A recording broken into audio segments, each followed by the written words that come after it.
أعوذ بالله من الشيطان الرجيم. بسم الله الرحمن الرحيم. وليخشى الذين لو تركوا من خلفهم ذرية ضعافا خافوا عليهم فليتقوا الله وليقولوا قولا سديدا. إن الذين يأكلون أموال اليتامى ظلما إنما يأكلون في بطونهم نارا وسيصلون سعيرا. صدق الله العظيم. رب اشرح لي صدري ويسر لي أمري واحلل عقدة من لساني يفقه قولي. رب زدني علما رب زدني علما رب زدني علما. اللهم صل على سيدنا ومولانا وحبيبنا وشفيعنا محمد وعلى آل محمد وبارك وسلم. بزرگان محترم اور معزز ناظرین، اس وقت آپ حضرات کے سامنے سورہ نساء کی آیت نمبر 9 اور 10 کی تلاوت کی گئی ہے۔ گزشتہ آیات میں اللہ رب العزت نے اموال کی تقسیم کے احکامات اور ان کے قانون کو ذکر فرمایا تھا، اور اس بات کا حکم تھا کہ جتنے بھی رشتہ دار ہیں ان کو شریعت نے جس قدر حصہ متعین فرمایا ہے ان کو ضرور دے دیا جائے۔ آج کی اس آیت میں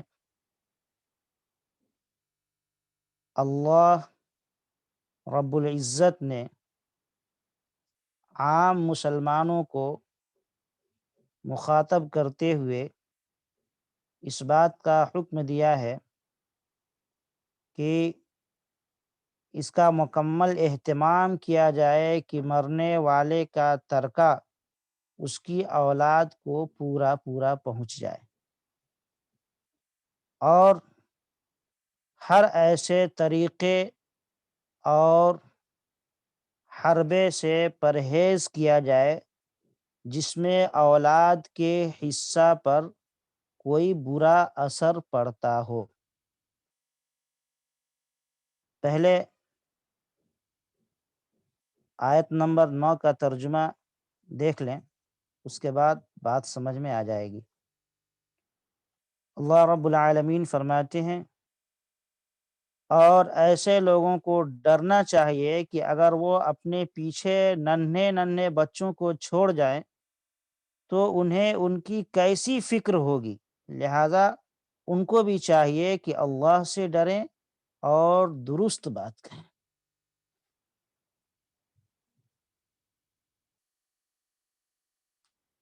اس کے تحت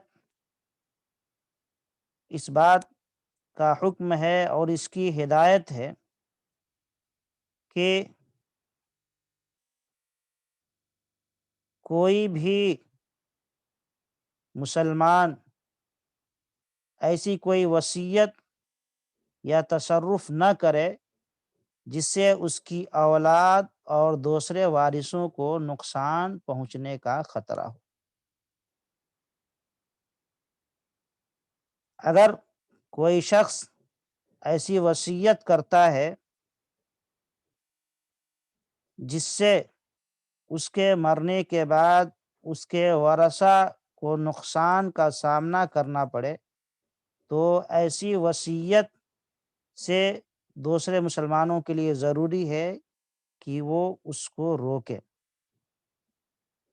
جیسا کہ رسول اللہ صلی اللہ علیہ وسلم نے حضرت سعد بن ابی وقاص رضی اللہ تعالی عنہ کو اپنا پورا مال یا آدھا مال صدقہ کرنے سے روک دیا، اور صرف ایک تہائی مال کو صدقہ کرنے کی اجازت دی۔ چنانچہ مشکات میں باب الوصایا میں یہ حدیث مذکور ہے،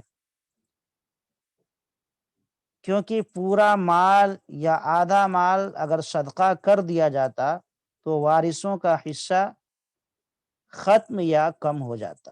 اگر پورے مال کی ہم نے وصیت کر دی تو وارثوں کا جو حصہ ہے وہ بالکل ختم ہو جائے گا، اور اگر آدھے مال کی وصیت کر دی تو وارثوں کا حصہ کم ہو جائے گا۔ اس لیے اللہ رب العالمین نے اس آیت میں اس بات کی ہدایت دی ہے کہ کوئی بھی شخص اپنے ورثہ کو محروم کرنے کا طریقہ اختیار نہ کرے۔ جی اور اس آیت کے عموم میں یہ بھی داخل ہے کہ یتیم بچوں کے اولیاء ان کے مال کی حفاظت مکمل اہتمام کے ساتھ کریں، اور پھر بالغ ہونے کے بعد ان کو پورا دینے کا اہتمام کریں۔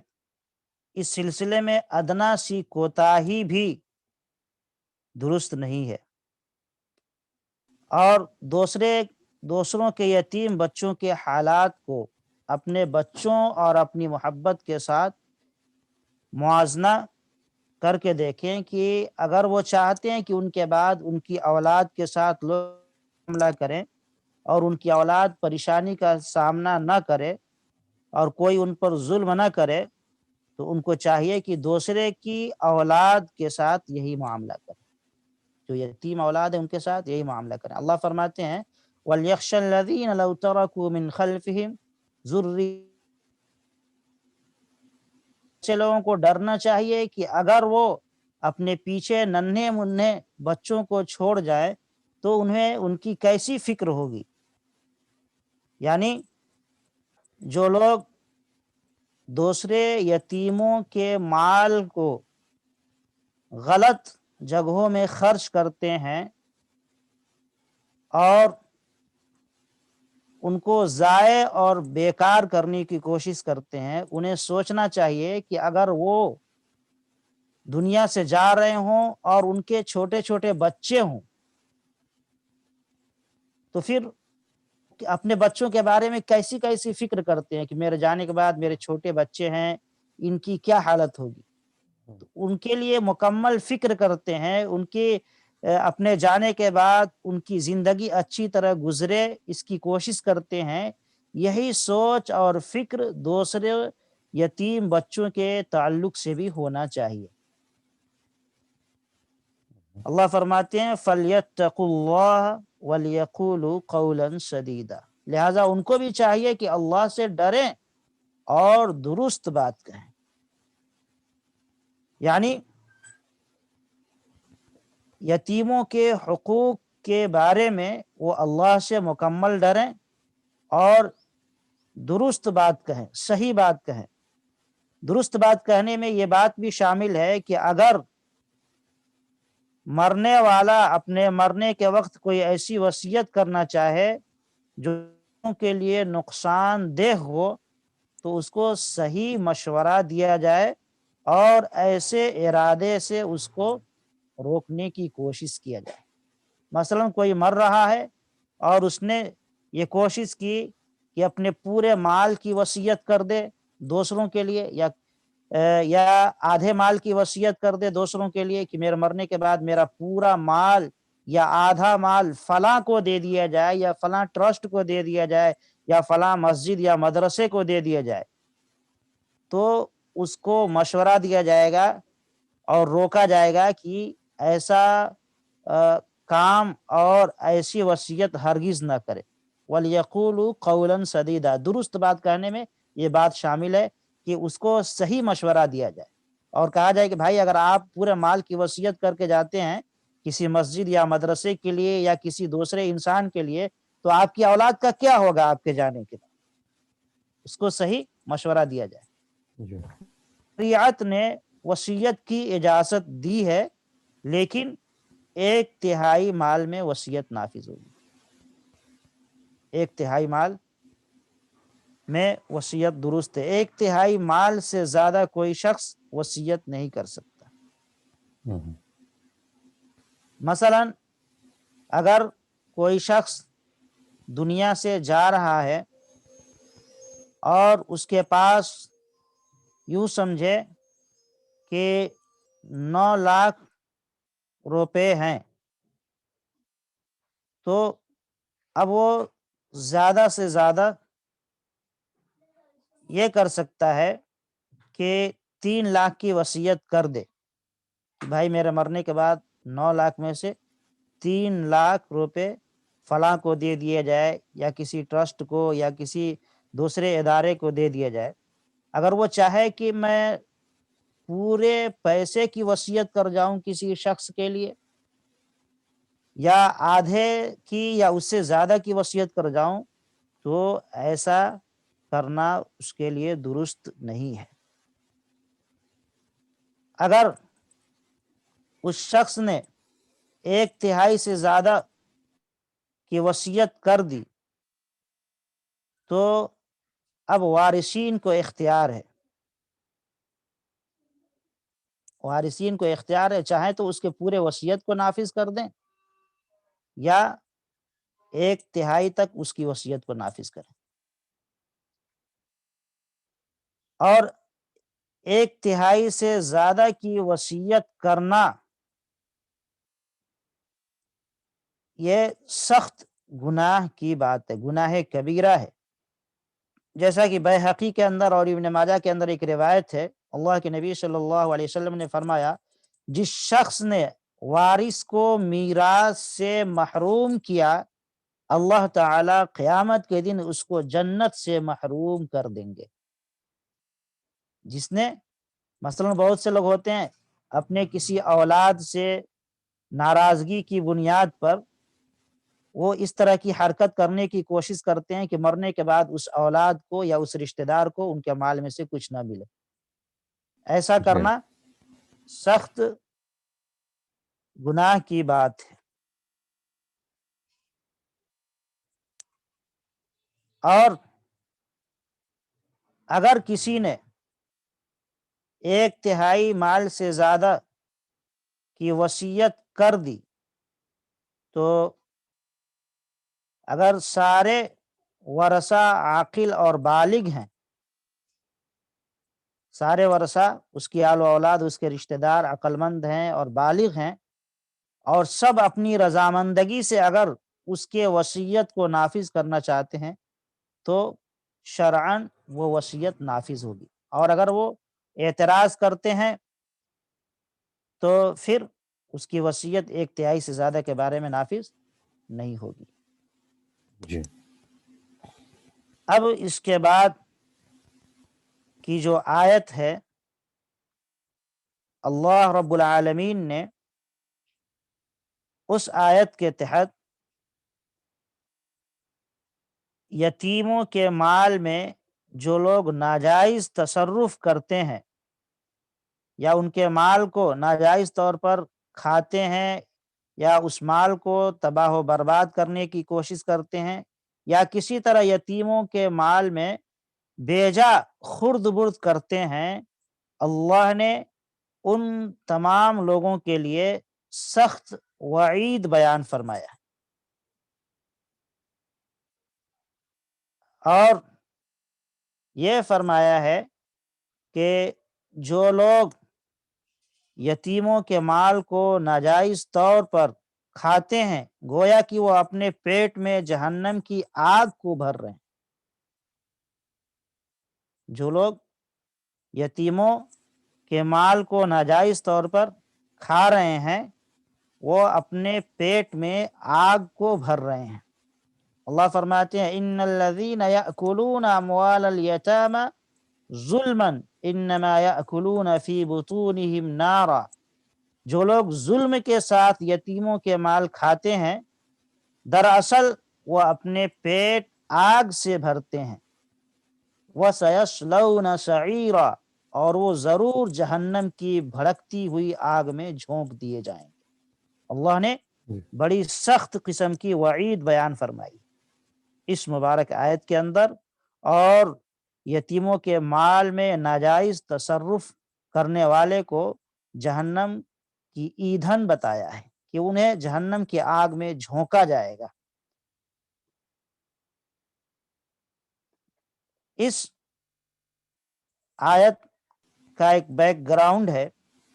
حدیث میں آیا ہے کہ جنگ احد کے بعد حضرت سعد ابن ربیع رضی اللہ تعالیٰ عنہ کی بیوی اپنی 2 بچیوں کو لیے ہوئے نبی کریم صلی اللہ علیہ وسلم کی خدمت میں حاضر ہوئیں اور عرض کیا کہ یا رسول اللہ، یہ سعد کی بچیاں ہیں جو آپ صلی اللہ علیہ وسلم کے ساتھ احد میں شہید ہوئے ہیں۔ حضرت سعد ابن ربیع رضی اللہ تعالیٰ عنہ کی اہلیہ اپنی 2 بچیوں کے لیے ہوئے خدمت نبوی میں حاضر ہوئیں اور کہا کہ یا رسول اللہ، یہ سعد کی دونوں بچیاں ہیں اور یہ آپ کے ساتھ جنگ احد میں شہید ہو گئے تھے۔ ان کی شہادت کے بعد ان بچیوں کے چچا نے پوری جائیداد پر قبضہ کر لیا ہے اور ان بچیوں کے لیے ایک دانہ تک نہیں چھوڑا ہے۔ اب بھلا آپ بتائیں کہ ان بچیوں سے کون نکاح کرے گا؟ حضرت سعد بن ربیع رضی اللہ تعالی عنہ کی اہلیہ آقا صلی اللہ علیہ وسلم کی خدمت میں حاضر ہو کر شکایت درج کرائی۔ اس پر اللہ رب العزت نے یہ آیت نازل فرمائی اور واضح طور پہ اس کے اندر کھول کر کے واضح انداز میں بیان فرمایا کہ جو لوگ یتیموں کے مال میں ناجائز تصرف کرتے ہیں یا ناجائز طور پر کھا لیتے ہیں، ان کے لیے سخت وعید اور عذاب کی دھمکی اللہ نے بیان فرمائی۔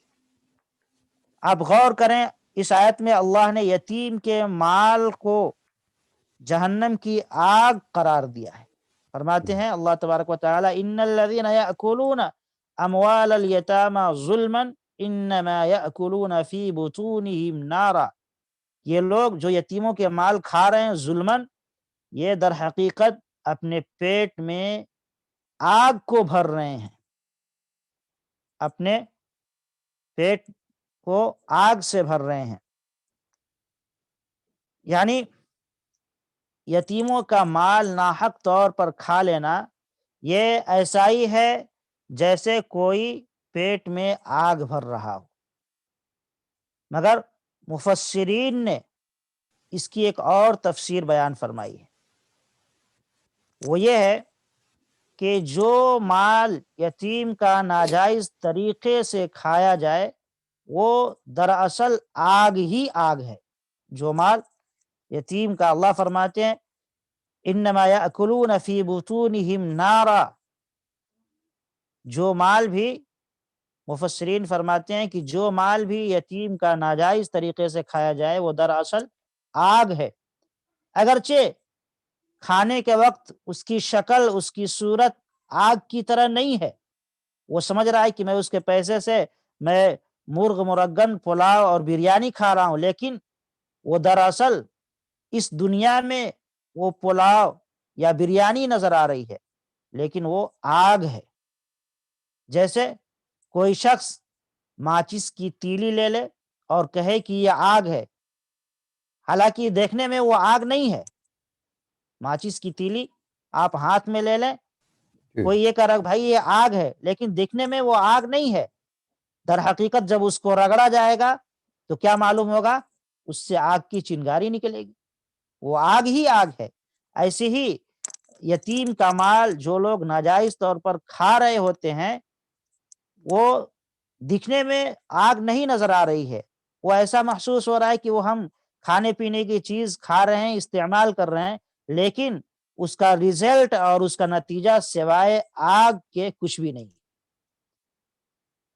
چنانچہ بعض روایات میں ہے کہ یتیم کا مال ناحق کھانے والا قیامت کے روز اس حالت میں اٹھایا جائے گا کہ پیٹ کے اندر سے آگ کے شعلے اس کے منہ، ناک اور کانوں اور آنکھوں سے نکل رہے ہوں گے، آگ کے شعلے نکل رہے ہوں گے جو یتیم کا مال ناحق طور پر کھاتا ہے۔ رسول اکرم صلی اللہ علیہ وسلم نے فرمایا کہ ایک قوم قیامت کے روز اس طرح اٹھائی جائے گی کہ ان کے منہ آگ سے بھڑک رہے ہوں گے۔ صحابہ کرام نے عرض کیا، یا رسول اللہ، یہ کون لوگ ہوں گے؟ آقا صلی اللہ علیہ وسلم نے ارشاد فرمایا، کیا تم نے قرآن میں نہیں پڑھا الذین یأکلون اموال الیتامی ظلما، یعنی یہ وہ لوگ ہوں گے جو یتیموں کے مال ناحق طور پر کھاتے ہیں۔ غرض آیت کے مضمون کا خلاصہ یہ ہوا کہ یتیم کا مال جو ناحق کھایا جائے وہ در حقیقت جہنم کی آگ ہوگی، گرچہ اس وقت اس کا آگ ہونا محسوس نہیں ہو رہا ہے۔ گرچہ اس وقت جب انسان کھا رہا ہے ناحق طور پہ تو آگ ہونا محسوس نہیں ہو رہا ہے، لیکن در حقیقت وہ جہنم کی آگ ہے۔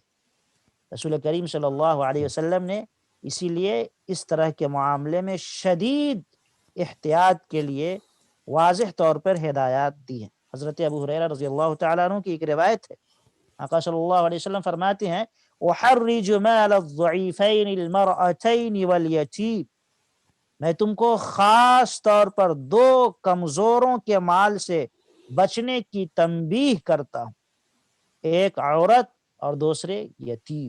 ان دو کمزوروں کے مال سے اپنے آپ کو بچاتے رہو۔ غرض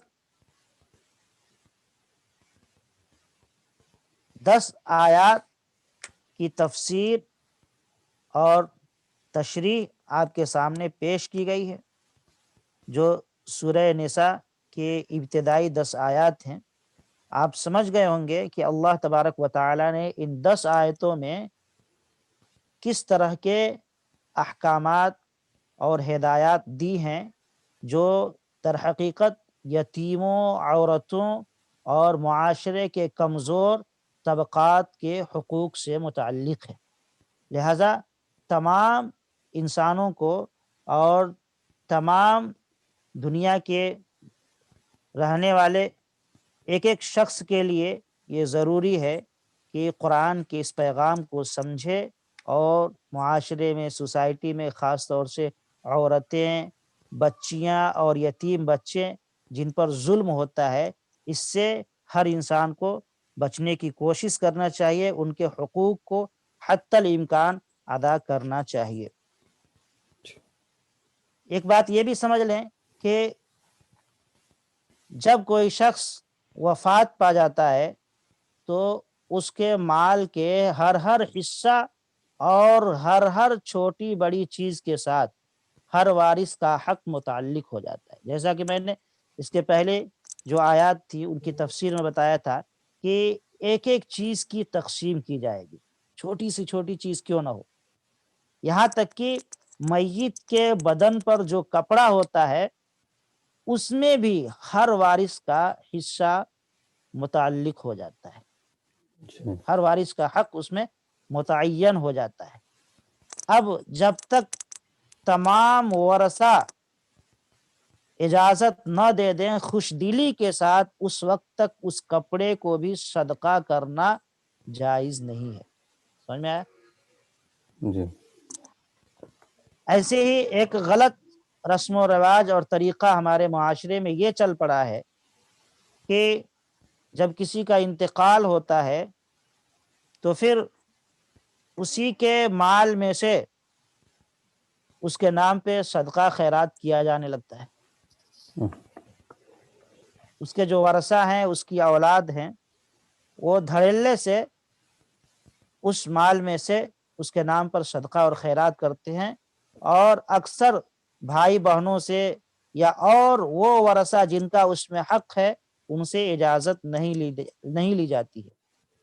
یہ طریقہ بالکل غلط ہے اور اس طرح صدقہ خیرات کرنا جائز نہیں ہے۔ سب سے پہلے جب میت کا مال دیکھا جائے گا تو اس میں سے جو اس کے حقوق واجبہ ہیں ان کو ادا کیا جائے گا۔ مثلا اگر اس نے قرض لے رکھا ہے تو اس کے قرض کو ادا کیا جائے گا، اس کے کفن دفن کی جائے گی اس کے مال میں سے۔ باقی جو مال بچتے ہیں وہ مال جتنے ورثہ ہیں ان سب کا وہ حصہ بن جاتا ہے۔ جی ایسا نہیں ہے کہ مثلا 4 بھائی ہیں 2 بہنیں ہیں تو 2 لوگ باہر ہیں کہیں دوسرے گاؤں میں ہیں تو یہ چاروں مل کر کے اس میں سے صدقہ خیرات کرنا شروع کر دی۔ جب تک پورے ورثہ اجازت نہ دے دیں یا پھر تقسیم کر کے سب کو نہ دے دیا جائے الگ الگ، اس وقت تک کسی کے لیے اس میں سے صدقہ خیرات کرنا بغیر دوسرے کی اجازت کے درست نہیں ہے۔ آج کل 40واں 30واں پتہ نہیں کیا کیا میت کے نام پہ کھلاتے ہیں، اور جو مال چھوڑ کے جاتا ہے اسی مشترک مال میں سے کھلاتے ہیں۔ اتنا شوق ہے تو اپنے جیب سے خرچ کرنا چاہیے۔ باپ بیچارہ مر گیا، بہنیں ہیں اور دوسرے بھائی ہیں، ان سے مشورہ نہیں لیا جاتا۔ جو گھر کا بڑا ہوتا ہے، بڑا بھائی ہوتا ہے، وہ اس پہ ان مال میں سے خرچ کرنا شروع کر دیتا ہے۔ یہ ساری چیزیں غلط ہیں۔ اور یہ بھی جان لیں کہ تقسیم سے پہلے بھی وارثوں سے اجازت لے کر مشترک ترکہ میں سے صدقہ خیرات نہیں کرنا چاہیے۔ جب تک مال تقسیم نہیں ہو جاتا ہے اس سے پہلے بھی، تقسیم سے پہلے بھی وہ جو مال ہے اس میں سے صدقہ خیرات اجازت سے بھی نہیں کرنا چاہیے۔ کیوں؟ اس لیے کہ آپ یہ سمجھ لیں اگر 6 بھائی بہن ہیں اور ان لوگوں نے اجازت دے دی تو اس کی کوئی گارنٹی نہیں ہے کہ دل سے اجازت دی ہو، طیب نفس کے ساتھ اجازت دی ہو۔ جیسا کہ پچھلی آیات میں گزر چکا ہے کہ جب تک طیب نفس کے ساتھ کوئی اجازت نہ دے دے اس وقت تک اس کا مال حلال نہیں ہوگا۔ اس لیے ایسا کرنا چاہیے کہ جتنے ورثہ ہے پہلے مال ان میں تقسیم ہو جائے، اور پھر ان کو اگر شوق ہے تو اپنے میت کی طرف سے صدقہ خیرات کریں مال اپنے قبضے میں لینے کے بعد۔ باقی جو مشترک مال ہے اس میں سے نہیں کرنا چاہیے۔ ہم آپ کے ایک اور واقعہ سناتے ہیں، ایک واقعہ اس وقت سناتے ہیں جس سے بات اور آپ کو سمجھ میں آ جائے گی اور یہ مسئلہ اور زیادہ واضح ہو جائے گا۔ ایک بزرگ ایک مسلمان کی عیادت کے لیے تشریف لے گئے، تھوڑی دیر مریض کے پاس بیٹھے تھے کہ اتنے میں مریض کا انتقال ہو گیا۔ اب اس وقت مریض کے پاس جو چراغ جل رہا تھا، جیسی اس کی روح پرواز کی، اس کا انتقال ہوا، ان بزرگ نے فوراً اس چراغ کو بجھا دیا اور اپنے پاس سے پیسے دے کر تیل منگایا اور پھر روشنی جلائی۔ لوگوں نے اس کی وجہ دریافت کی تو کہا کہ دیکھو، جب تک یہ شخص زندہ تھا یہ چراغ اس کی ملکیت تھی، جب تک یہ شخص زندہ تھا یہ چراغ اس کی ملکیت تھی اور اس کی روشنی استعمال کرنا درست تھا۔ اب یہ جب دنیا سے رخصت ہو گیا تو اس کی ہر چیز میں وارثوں کا حق ہو گیا، لہذا سب وارثوں کی اجازت ہی سے ہم یہ چراغ اس وقت استعمال کر سکتے ہیں، اور وہ سب یہاں موجود نہیں ہے کہ اجازت لی جائے۔ لہذا ایسی شکل میں، ایسی صورت میں اپنے پیسوں سے تیل منگا کر انہوں نے روشنی جلائی۔ جی آپ کو ایک اور واقعہ بتاتا ہوں۔ حضرت ڈاکٹر عبدالحی رحمت اللہ علیہ، یہ بہت بڑے بزرگ گزرے ہیں۔ جس وقت حضرت مولانا مفتی شفیع صاحب عثمانی علیہ الرحمہ کا انتقال ہوا، یہ پاکستان کے مفتی اعظم تھے، تو حضرت ڈاکٹر عبدالحی صاحب رحمۃ اللہ علیہ ان کے گھر ان کی ورثہ کی تسلی اور مزاج پرسی کے لیے آئے، تو جس کمرے میں مفتی صاحب رہتے تھے اس کمرے میں ان کو بٹھایا گیا۔ مفتی صاحب اپنی زندگی میں ایک ٹانک استعمال کرتے تھے، وہ یہ سمجھ لیں آپ کہ وہ یونانی دوا تھی. جب مفتی صاحب کو کمزوری ہوتی تھی تو ان کو وہ دوا کھلائی جاتی تھی. وہ دوا اسی کمرے میں موجود تھی. حضرت ڈاکٹر عبدالحی صاحب رحمۃ اللہ علیہ بڑے ولی تھے. وہ اس کمرے میں آئے, تھوڑی دیر بات چیت کی, ان کو کمزوری ہونے لگی. تو اس وقت مفتی تقی عثمانی صاحب جو ہیں, شیخ الاسلام حضرت مفتی تقی عثمانی صاحب دامت برکاتہ, وہ اس وقت اس کمرے میں موجود تھے. یہ مفتی شفیع صاحب رحمۃ اللہ علیہ کے صاحبزادے ہیں. انہوں نے یہ کوشش کی کہ اس دوا میں سے حضرت ڈاکٹر عبدالحی عارفی رحمۃ اللہ علیہ کو کھلا دیں. تو حضرت ڈاکٹر صاحب نے فوراً منع کر دیا اور کہا کہ نہیں, اس وقت یہ جو دوا ہے, اس دوا میں تمہارے تمام بھائی بہنوں کا حق ہے, لہذا میں اس کو استعمال نہیں کر سکتا جب تک وہ اجازت نہ دیتا. حضرت مفتی صاحب نے کہا, مفتی تقی عثمانی صاحب دامت برکاتہم نے, کہ حضور آپ یہ دوا استعمال کر لیں, جتنے ورثہ ہیں وہ سب آپ کے استعمال کرنے پر نہایت خوش ہوں گے. جب حضرت نے استعمال کیا, سمجھ میں بات آئی؟ مثلاً ایک چھوٹی سی چھوٹی چیز جو نہ ہو, اس میں تمام بھائی بہنوں کا حق متعین ہو جاتا ہے. کسی کے لیے یہ درست نہیں ہے کہ اس میں سے کسی ایک کی اجازت کے بغیر ذرہ برابر بھی اس میں سے کچھ تصرف کرے, کچھ خرچ کر سکے. اس طرح کے واقعات آج بھی بہت سارے ہوتے رہتے ہیں کہ دوسروں کے مال پر قبضہ کر لیا جاتا ہے, یا خاص طور سے بچیوں کو مرنے کے بعد مال میں سے, جائیداد میں سے حصہ نہیں دیا جاتا ہے. اس طرح کرنے والے کے بارے میں اللہ نے واضح فرما دیا کہ یہ لوگ جہنم کے آگ سے اپنے پیٹ کو بھر رہے ہیں. اللہ ہم سب کی اور پوری امت کی دوسروں کے مال اور خاص طور سے یتیموں کے مال میں خرد برد کرنے سے اور ناجائز طور پر تصرف کرنے سے حفاظت فرمائے. سبحان اللہ وبحمدہ, سبحانک اللہم وبحمدک, ونشهد ان لا الہ الا انت, ونستغفرک ونتوب الیک. سبحان ربک رب العزة عما یصفون, وسلام علی المرسلین, والحمد للہ رب العالمین. مطلب پہلے آیت میں آپ نے بتایا کہ جو انتقال کر گئے اپنے بچوں کے لیے, ایک مطلب کسی کو باہر دینا چاہ رہے تو 1/3 سے زیادہ نہیں تھی وہ, بلکہ بولیں گے مدرسہ رہنے دو, مسجد رہنے دو, یہ خیال رکھے کہ اپنے بچوں کے لیے کچھ چھوڑ جائیں. وہ آیت کے آخر میں آپ نے یتیموں کے بارے میں یتیم کے بارے میں کچھ بتایا تھا, رائٹ؟ تھوڑا ایک بار اس کے بارے میں پھر ایک بار آپ بتائیں گے مولانا صاحب.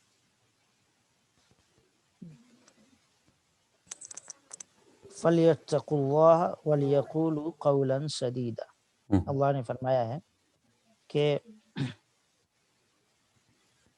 جو لوگ ایسی حرکت کرنا چاہیں کہ وہ اپنے آل و اولاد کو محروم کرنے کی کوشش کریں, تو ان کو اس حرکت سے روکنے کی ضرورت ہے, اور قولاً سدیدہ, ان کو درست بات بتائی جائے, ان کو صحیح مشورہ دیا جائے. یا اسی طریقے سے کہ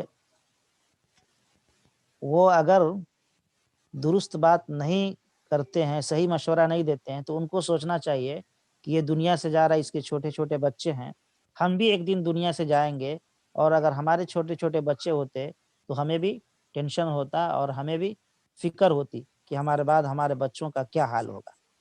لہٰذا یہ سوچ کر کے کہ ہماری بھی اولاد ہے, اگر ہم اس کو غلط مشورہ اس وقت دے رہے ہیں اور اس کی اولاد کو اس کی جائیداد سے محروم کرا رہے ہیں غلط مشورہ دے کر کے, تو ہماری بھی اولاد ہے, کل ہو سکتا ہے ہماری اولاد کے ساتھ بھی یہی نہ ہو جائے.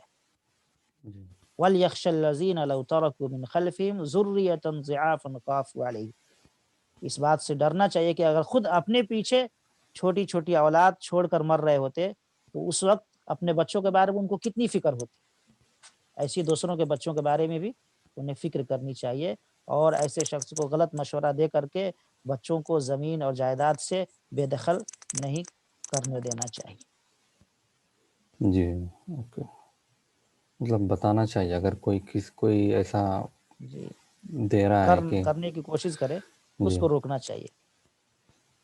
جی وہ ہے آخری کا وہی ہے کیا آخری جو جی آیت فَلْيَتَّقُوا اللَّهَ فَلْيَتَّقُوا اللَّهَ. وَلْيَقُولُوا قَوْلًا. یہاں اللہ سے ڈرنا چاہیے کہ جی ہم کوئی غلط مشورہ اس کو نہ دے دیں جس سے اس کے جانے کے بعد اس کی آل و اولاد کی زندگی مشکل ہو جائے.